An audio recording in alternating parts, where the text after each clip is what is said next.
Hey, it's Lauren out here with my dog Ace. Acey likes to eat snow. Spending a lot of time with him because, once again, I raised three boys. They've all gone off to college just as of the last couple of months. So this has been a real layered experience. And again, why I wanted to start this channel to share with you some of what I know. And being now in midlife, having been a caregiver for my mom, and then within a week of my mom's passing, my last son, who was at home before going to college, graduating. So really in a whole new space. And we all will experience new spaces, new chapters. That is the nature of life. The longer you live, and if you live with awareness, you recognize that in fact you are going to move through different seasons, and they either just kind of usher themselves in quietly, and you just look up and say, oh wow, I'm in a new chapter, right? You just kind of become aware, or it hits you abruptly and you find yourself smack dab in the middle of something all new. The idea here is to create some inspiration and even share some of the science of what is happening during these reset periods, to give you an idea of various ways that you can approach it. So I'm going to take you along with me. So let's go. Because you know what? If you approach it with intention, you're going to be better at it. You'll be able to manage it better. And you deserve that. Right, Ace? Ace, speak. Ace says you do. And I hope this video helps to give you permission to treat this phase with care and intention. You'll be better for it. Come on, Ace. Come on. Woo! So today I'm out the house because I have decided to be intentional about enjoying what folks are now calling our third spaces, meaning not our home, not our workspace, but an enjoyable third space. And I've chosen this space for a number of reasons. But first, no one prepares you for what happens to your nervous system specifically.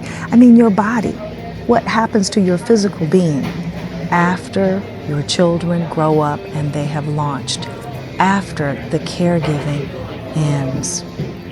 Think about it. If you've spent decades managing schedules, anticipating others' needs, holding everything together, your body literally has been living in low-grade alert, or on, as my therapist used to say, for years. And then the house gets quiet, and it's something about the way life and time works. You knew it was coming. Lots of people ask you, what are you going to do when this happens? But now you find yourself in it. And your brain in this new season doesn't automatically relax. So today I'm going to talk about what science says is actually happening in this stage of life, and why learning to spend time alone, even though there's power in connecting socially, but spending time alone may be one of the most strategic things that you can do. There really is a particular kind of quiet that only comes after years of responsibility, like being on. When you've been a mother, you have been a project manager on some intense project, a caregiver, your nervous system just adapts to that and allows you to perform. It's not panic. It's not like chaotic, but it's alert. You're on alert. And that chronic responsibility keeps the sympathetic nervous system slightly activated. That always throws me off, this sympathetic versus parasympathetic. But sympathetic, basically, it's counterintuitive in the language, but it's fight or flight. That's cortisol levels staying elevated because you're in fight or flight. Your sleep can change. Your muscles are tight. They stay tight. Your creativity narrows because your brain is prioritizing all the immediate demands. You don't really notice this. You're just capable. You're handling business. But when the schedule ends, your body doesn't immediately shift. Your body is still operating in that same high alert mode. Well, I always come in with a budget in mind, and that helps you to stay in control. Got $15, $20. You say, okay, I'm going to spend that. I'm going to take up these 2 hours. I'm going to get my money's worth. Here's what science says. Number one, Chosen solitude, like this, lowers stress activation. It can increase parasympathetic nervous system. See, that's that other part of our nervous system.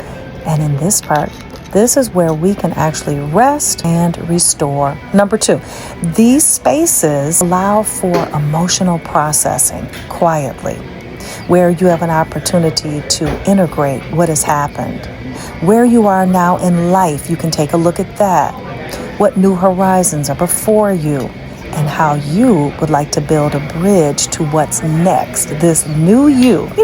Quiet spaces like this can help you to kind of curate a new vision of yourself. Okay, number 3, studies show that in this solitude, your creativity can expand, along with, of course, your emotional processing, which can deepen, and your system really just begins to resettle and recalibrate. And this calibration can look just as simple as this: in a cafe with a laptop, with a slice of quiche and matcha, which that quiche was driving me bananas with that paper. Why do we serve the quiche with the paper? Is that for decorative purposes? Is it practical? Are we trying to keep the quiche from falling apart? If you don't serve it with scissors, I don't want it. Because ripping it made me feel like I felt I was at risk of it falling on the floor. So I digress. Okay, but let's talk about the benefits of these spaces more specifically. I had an interest in architecture and design, and I read about this before, and now it's making even more sense. While you're taking care of yourself in this new season, these third spaces with the solitude combined, because you're not there having to engage with somebody else per se, they bring a more controlled social exposure. While you're resetting yourself and you need time and you need space, so you can hear yourself. This allows you to be around people so you're not alone, but you are targeting moments of solitude. So this is a thing.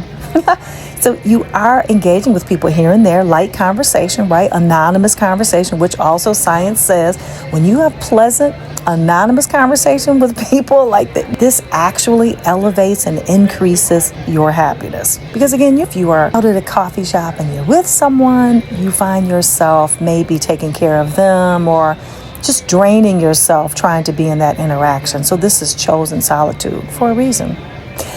Beautiful, wide open hotel lobby spaces. They're well designed with softer lighting, natural light. They're easy on your being. The peace, the quiet, this can better activate once again, that parasympathetic nervous system, reducing your cortisol. So pick up a bag, pull up, set up your perch, and enjoy yourself and your thoughts. Enjoy the beautiful design of the space, because it actually has an impact on your nervous system. And the nervous system impacts all organs and cells in our bodies, so we don't play. Until next time, we are in this to maximize this season. See you then.